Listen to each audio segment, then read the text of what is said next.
Football Guys Talking Basketball, FGTB. Let's start with the Sooners. They had lost 2 in a row at home to Texas and Texas Tech. Went on the road Tuesday night in Manhattan, Kansas. 20-point win. On the road, it's easy. It's that easy. They should do this every time. It's crazy. That's a pivotal game. Now, you drop 2 at home. Texas, with what they had, coming into that game, really should have won that game, and you got blown out on your own floor. Tech, blew that lead late. They came back. That was disappointing. Kind of felt like maybe the mentality of the team was kind of hanging in the balance, like pivotal moment, and you go on the road and jump out to a fast start, which I think probably did a lot for their confidence, especially on the road, kind of take the crowd out of it to some degree. Hit some really nice shots early. And, I think that's probably one of the biggest factors right now is the confidence has been kind of shaky. And when they had it rolling early, I think that helped them through. No doubt. This was, I don't think a lot of people would characterize it as an enjoyable basketball game to watch. I suppose if you love fouls and free throws, and more specifically missed free throws, then this was the game for you. But against any team in the Big 12, a 20-point win on their floor, it's a fantastic way to bounce back from 2 tough home losses. And I was really proud of how they responded when that game felt like it was shifting K-State's way. Mm-hmm. With about 8 minutes to go, got to hit free throws. I mean, you got to hit free throws, but it felt like things were turning, and the Sooners were able to rip control back and finish strong. And I think my main takeaway from the game for OU is Jalen Moore continues to impress me. Guy is an NBA athlete, and it seems like his confidence is continuing to grow. Now, he needs to be the type of guy he was against K-State each and every night. Right now, you look at his output, it's kind of one night really good, the next night not so good. One night really good, the next night not so good.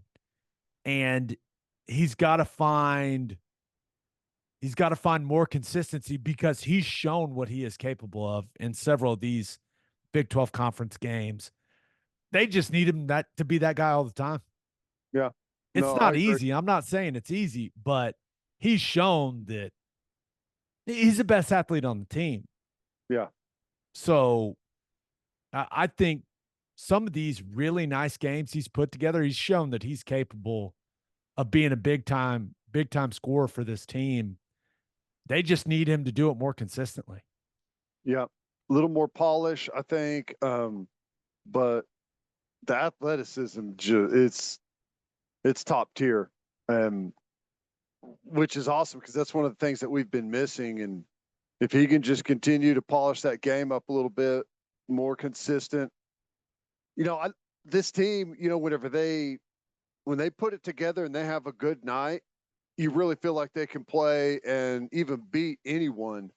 It's been recently too much up and down. So hopefully they stabilize here a little bit on the road against UCF, and then gear up, buddy, because the back half of the conference slate is going to be every game is going to be big.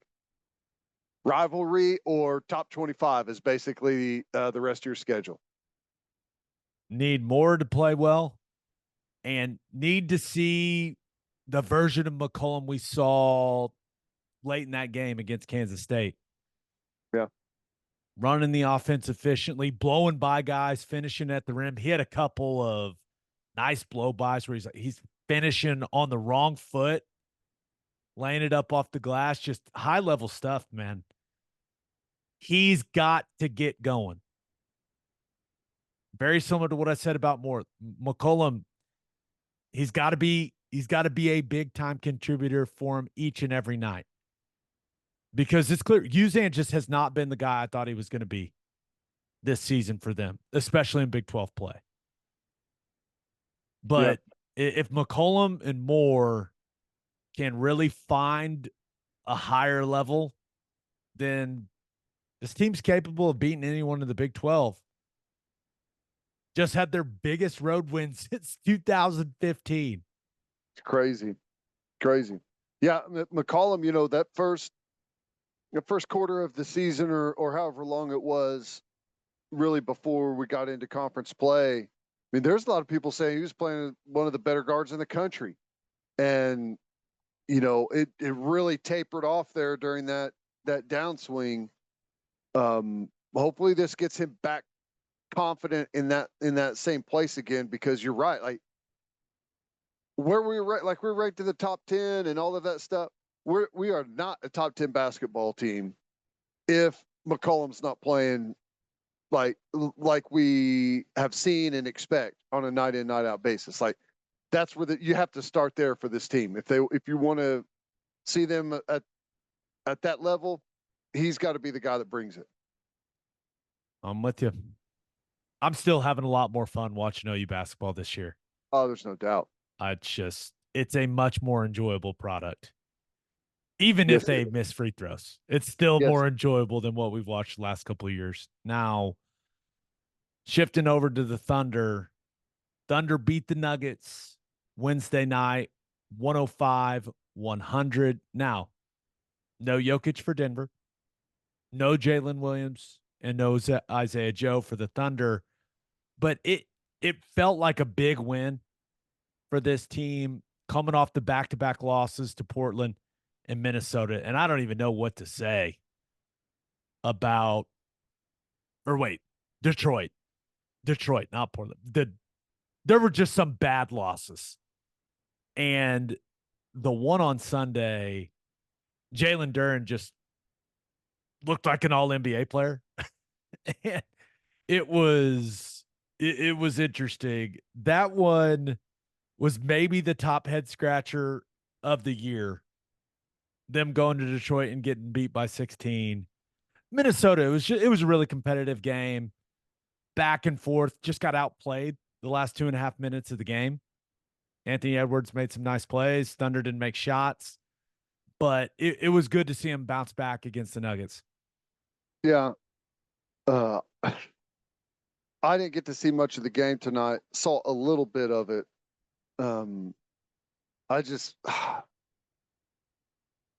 Whenever you're at home and you're getting those wins, you just got to keep stockpiling them. I mean, there's going to be those disappointing moments. I feel like, even in the glory days of the Thunder is kind of the same thing.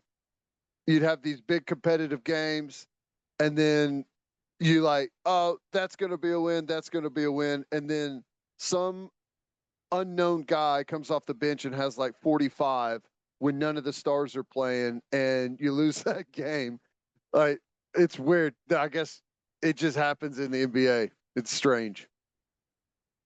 The Thunder can make the Western Conference Finals, and I'll still be like, do you remember when they went to Detroit and got beat that one night? What the hell is that? No, it's a long season, but looking at that win over Denver, it was, I think the best thing that I saw in that game was what Chet Holmgren did offensively late in the game, because he's been disappearing a little bit in some of these games offensively, especially you think about the Minnesota game. When they have played some of these games that appear to have close to playoff level physicality and intensity, he's disappeared a little bit. And even though Jokic wasn't out there on the floor in this one, for him to hit that three with 20 whatever seconds late, that was a massive shot. And early in the game, he wasn't aggressive at all on the offensive end of the floor. Now he's doing a great job blocking shots, altering shots, just being the anchor of that defense. But he had been looking a little worn down lately, and I thought he really turned it on in the fourth quarter offensively and gave him a little bit of a punch that they needed, and that was a massive three.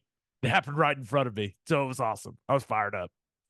Well, he's a rookie, so I'm sure there's a rookie wall that's coming at some point. Oh, right? he hit it for sure. Yeah, and hopefully he gets his second wind at some point. And as long as the playoffs last in the NBA, as long as you can keep winning games, I feel like guys get their legs back during that stretch because there's some more space in between games. What does that matchup look like if it's a playoff matchup, you think? I mean, I know it's like all hands on deck. They're as good as it gets in the league, but does some of the dynamics change in those matchups over a playoff span in your mind? Like, does that make sense? Does it benefit one team or another? Like when they see each other night after night? I think that you have to lean on the team that has the experience. If they go up against, let's say they win a first round series and then they're playing Minnesota, or you'd much rather play a Minnesota than play a Denver. Yeah. Or at least that's just how I view it. Yeah. Now, would you rather play the team with Karl Anthony Towns or the team with Jokic? Take your pick, right? So now clearly Anthony Edwards is excellent. There's the bigger, more physical teams, especially that have big physical front lines, that they're going to give the Thunder trouble. They just are. But we don't know what this team is capable of, and that's half the fun. Yeah. The expectations are getting up there, man. And they're still young enough that, a lot of these teams, like I think Denver's probably one of them where like they've got a level and they'll crank it up and get there in the playoffs. But I think this team is still so young where no one really knows where that level is. And they're going to continue to improve and build chemistry and, kind of learn more about their players as they go. I know this. Shea is so good. I mean, he was questionable coming into this game with an illness. No problem. 34, 7, and 5. Looked plenty healthy to me. I mean, guy was flying around on defense. Continues to do a great job being disruptive on that end of the floor. He's so fun to watch. I mean, he's so fun to watch. You've seen all those guys up close and personal. I mean, KD was KD, but like, where is he on that kind of scale? You know what I'm saying? Like KD, Westbrook, at their heights. He's so much different than both of those guys, but I'd say he's better at this right now this season. I'd say he's better than Westbrook ever was. Just because Westbrook was not completely dialed in on the defensive end of the floor. Mm-hmm. And Shea's just a better shooter than Russell was. Durant, that dude was like his MVP season. The thing about Durant, he's just unguardable at the height. Now, Shea is doing a pretty dang good job of being unguardable at his size. That KD's MVP season, it was like shocking whenever a shot didn't go in. Crucial early game, it didn't matter. It's just that was awesome. But he is, I mean, he's going to finish in the top 3 of the MVP. We'll see what, the next 2 weeks leading up to the All-Star break, and then post All-Star break, that will clearly be huge for what that looks like for him. But yeah, he is, I mean, he's one of the 5 best players in the league. and maybe he's one of the best three players in the league right now. So he is, he's still got a ways to go to be You got to to do it in accomplish what prime time. those guys accomplished over a Yeah. period of time, but he's well on his way. And the thing about his game, it's not some above the rim It's got super. lasting power. Yeah, it feels very sustainable for a very long time. Not saying that he's not an incredible athlete. He obviously is. Nobody can stay in front of him, but it's not something where he's relying on playing above the rim. Yeah. I mean, he lives in the mid range. He's incredible at drawing contact and finishing, getting to the free throw line. He's starting to shoot that step back three with some more confidence. I just think he has the mentality that no one can guard him right now. And it doesn't wow you physically or like the explosiveness. It doesn't wow you. It's just the footwork, the smoothness. It's just completely different than what Westbrook was. Yeah. He was everything looked incredible or awful. you know? I would say Westbrook was like a heavy metal band. Like you knew exactly what you were going to get, right? And Shay's like jazz or something. I don't know, something smooth. Right.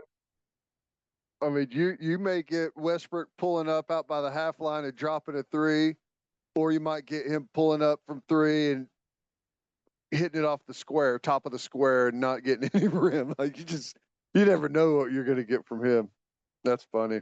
Yeah, I think a lot of people were hoping that Shay's next step this season would be his 3-point shooting. And it hasn't been awful. It hadn't been great, but it feels like the step he's made this year has been defensively. And give me that over the 3-point shooting. The 3-point shooting's great, but he's really good at a lot of the other stuff on the offensive end of the floor. Mm-hmm. I mean, he's getting Yep. his points, he's getting his shots, he's getting to his spots. Him being an extremely disruptive defender and also fitting within the scheme, I think that's huge for this team. And that's why after that win over Denver, back into the 2 seed, one game back in Minnesota. There you go. One last thought on the Denver game. Micic, solid minutes, man. I see you. Trim the beard a little bit. You trim the beard a little bit. It looks good. He's also just strong. He like plays. He's a little older. He's just Grown strong. man strength. Got a little old man strength to him, Mm-hmm. but he's starting to play some good ball.